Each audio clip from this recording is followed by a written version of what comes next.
Voice of India YouTube ಚಾನಲ್ಗೆ ತಮಗೆಲ್ಲರಿಗೂ ಸ್ವಾಗತ. ಇವತ್ತು ನಾವು HSRP ನಂಬರ್ ಪ್ಲೇಟ್ಗಳ ಬಗ್ಗೆ ತಿಳಿದುಕೊಳ್ಳೋಣ. ರೀಸೆಂಟ್ಲಿ ಗವರ್ಮೆಂಟ್ ಏನು ಮಾಡಿದೆಪ್ಪ ಅಂತಂದರೆ ಹೊಸ ರೂಲ್ಸ್ ಮಾಡಿದೆ. 2019 ಏಪ್ರಿಲ್ 1 ನಂತರ ಬಂದಂತಹ ಎಲ್ಲ ಹೊಸ ವೆಹಿಕಲ್ಗಳು HSRP ಬೋರ್ಡನ್ನು ಆಲ್ರೆಡಿ ಅಳವಡಿಸಲಾಗಿದೆ ಅವ್ರಿಗೆ.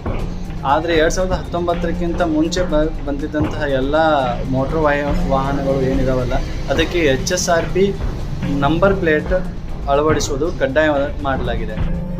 ಜೂನ್ 12ರವರೆಗೆ ತಮಗೆ ಟೈಮ್ ಮಿತಿಯನ್ನು ಕೊಡಲಾಗಿದೆ. ತದನಂತರದಲ್ಲಿ ನಿಮಗೆ ದಂಡನ್ನು ಹಾಕಲಾಗುವುದು. ಎಲ್ಲಾದರೂ ನಿಮ್ಮ ವೆಹಿಕಲ್ ಹಿಡ್ಕೊಂಡ್ರಪ್ಪ ಪೊಲೀಸರು ಅಂತಂದರೆ ನಿಮಗೆ HSRP ನಂಬರ್ ಪ್ಲೇಟ್ ಎಲ್ಲಿದೆ ಅಂತ ಹೇಳ್ಬಿಟ್ಟು ನಿಮಗೆ ಅಂಡರ್ ಕಾನೂನು ಕಾಯ್ದೆ ಅಡಿಯಲ್ಲಿ ನಿಮಗೆ ದಂಡನ್ನು ವಿಧಿಸಲಾಗುವುದು. ವಾಯ್ಸ್ ಆಫ್ ಇಂಡಿಯಾ ಯೂಟ್ಯೂಬ್ ಚಾನಲ್ಗೆ ತಮಗೆಲ್ಲರಿಗೂ ಸ್ವಾಗತ. ಇವತ್ತು ನಾವು HSRP ನಂಬರ್ ಪ್ಲೇಟ್ಗಳ ಬಗ್ಗೆ ತಿಳಿದುಕೊಳ್ಳೋಣ. ರೀಸೆಂಟ್ಲಿ ಗವರ್ಮೆಂಟ್ ಏನು ಮಾಡಿದೆಪ್ಪ ಅಂತಂದರೆ ಹೊಸ ರೂಲ್ಸ್ ಮಾಡಿದೆ. 2019 ಏಪ್ರಿಲ್ 1 ನಂತರ ಬಂದಂತಹ ಎಲ್ಲ ಹೊಸ ವೆಹಿಕಲ್ಗಳು HSRP ಬೋರ್ಡನ್ನು ಆಲ್ರೆಡಿ ಅಳವಡಿಸಲಾಗಿದೆ ಅವ್ರಿಗೆ.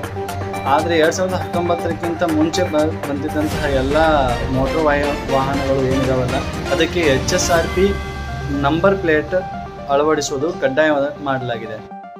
ಜೂನ್ 12ರವರೆಗೆ ತಮಗೆ ಟೈಮ್ ಮಿತಿಯನ್ನು ಕೊಡಲಾಗಿದೆ. ತದನಂತರದಲ್ಲಿ ನಿಮಗೆ ದಂಡನ್ನು ಹಾಕಲಾಗುವುದು. ಎಲ್ಲಾದರೂ ನಿಮ್ಮ ವೆಹಿಕಲ್ ಹಿಡ್ಕೊಂಡ್ರಪ್ಪ ಪೊಲೀಸರು ಅಂತಂದರೆ ನಿಮಗೆ HSRP ನಂಬರ್ ಪ್ಲೇಟ್ ಎಲ್ಲಿದೆ ಅಂತ ಹೇಳ್ಬಿಟ್ಟು ನಿಮಗೆ ಅಂಡರ್ ಕಾನೂನು ಕಾಯ್ದೆ ಅಡಿಯಲ್ಲಿ ನಿಮಗೆ ದಂಡನ್ನು ವಿಧಿಸಲಾಗುವುದು.